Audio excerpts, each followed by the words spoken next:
نے کبھی تو ایسے لوگ دیکھے ہوں گے جن کے گرد ہر وقت میلہ لگا لیتے ہیں، یا پھر وہ چٹکیوں میں کسی کو بھی اپنا دوست بنا لیتے ہیں۔ آپ کی کمیونیکیشن ان سے بھی کئی گنا آگے جا سکتی ہے، کیونکہ ہم آپ کو ایسے ویسے شخص کی کمیونیکیشن نہیں بتا رہے، اس شخص کی کمیونیکیشن جس نے اس وقت میں 1400 سال پہلے اپنے ارد گرد 1.25 لاکھ جانشین پیدا کیے، اور ڈیپینڈ کرتا ہے کہ آپ اس پر کتنا فوکس دیتے ہو، کتنی محنت کرتے ہو۔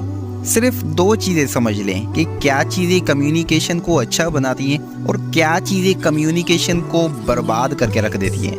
بات کرتے ہیں کہ کیا چیزیں آپ کی کمیونیکیشن کو بوسٹ اپ دیتی ہیں۔ پولائٹنس، آپ صلی اللہ علیہ وسلم سافٹ اسپوکن تھے، نرمی تھی بولنے میں اور چہرے پر مسکان رہتی، آئی کانٹیکٹ بات کرتے وقت۔ البتہ آپ صلی اللہ علیہ وسلم تو اس شخص کی طرف پورے کے پورے مڑ جاتے جو آپ سے بات کرتا تھا، دھیان سے سنتے سامنے والے کو، ایکٹیو لسننگ کرتے، اگلے کو رسپیکٹ دینا، اگر سامنے والا چھوٹا ہے تو پیار سے بات کرنا سنت ہے یہ۔ اب جو بتانے والا ہوں بہت اثر رکھتی ہے یہ چیز۔ آپ صلی اللہ علیہ وسلم سامنے والے کا پورا نام لے کر اس سے بات کرتے، اگلے کو سمجھ کے بات کرتے، اگلا کہنا کیا چاہتا ہے، اگلے کی فیلنگز کو سمجھ کر اور سوچ سمجھ کر بات کرتے، ایسی نہیں کہ جو آیا کہہ دیا۔ اور یہ ممکن تب ہوتا ہے جب آپ خاموش رہتے ہیں۔ بہت کام کی بات بتا رہا ہوں، احادیث میں بہت تلقین ملتی ہے اس کی۔ اور خاموش بندہ چاہے چند ہی الفاظ بولے مگر پکا کے بولتا ہے۔ نالج ہو تو بات کرے، ورنہ اگین خاموش رہیں۔ انصاف پسندانہ بولے، چاہے وہ خود کے خلاف ہی کیوں نہ ہو۔ سچ بول کے اپنے رب پہ ڈال دو،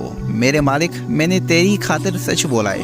شارٹ ٹرم میں اگر نقصان ہو بھی گیا، لانگ ٹرم میں فائدہ ہی فائدہ ہے۔ کمٹمنٹ، بچپن میں سنتے تھے نا کہ مسلمان کی ایک زبان ہوتی ہے، سنت کے مطابق ایسا ہی ہے۔ آپ کے اراؤنڈ ایسے لوگ تو ہوں گے جو آتے ہی اللہ گلا مچا دیتے ہیں، برا لگتا ہے نا۔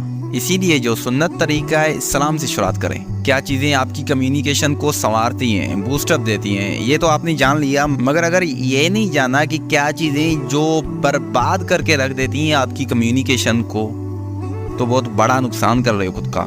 تو بڑھتے ہیں اس طرف۔ لوگ ایسے بندے سے دور بھاگتے ہیں جس کا بات بات پہ لڑنا، ناراض ہونا، منہ سجانا ہوتا ہے، یا پھر جس میں موڈ سوئنگس آتے ہیں۔ 2 منٹ پہلے اچھا خاصا تھا کہ یک دم پتہ نہیں کیا ہو گیا۔ دور بھاگتے ہیں لوگ ایسوں سے جو اپنے بولنے سے اویئر نہیں رہتا، غصے میں مذاق میں کچھ بھی بول دیا، سوچتا نہیں ہے بولنے سے پہلے کہ کسی کی دل آزاری تو نہیں ہوگی، کسی کا مذاق تو نہیں اڑے گا، اور جس کا کام ہی ہو کہ لوگوں کی خامیاں نکالنا، ڈیموٹیویٹ کرنا۔ اور ایسے بندے کی کبھی عزت نہیں رہتی جو جھوٹ بولتا ہے۔ تانا دینے والے، چغل خور، گھٹیا قسم کے لوگ ہیں۔ آقا کریم صلی اللہ علیہ وسلم کا فرمان بھی ہے نا کہ مومن کبھی جھوٹ نہیں بولتا، تانا نہیں دیتا، گالی نہیں دیتا۔ یہ الگ بات ہے کہ ایک نچلے قسم کا گروپ ہے جن کی گالی کو ایک کول ایکٹ کی طرح لیا جاتا ہے۔ کسی دانا نے کہا نا کہ بحث سے ملی ایک پل کی جیت بھی تمہارے لیے کسی کام کی نہیں ہے، مگر یہاں دوستیاں تو چھوڑی جاتی ہیں مگر بحث نہیں۔ مگر دانا کبھی فضول چیزوں پر بات ہی نہیں کرے گا۔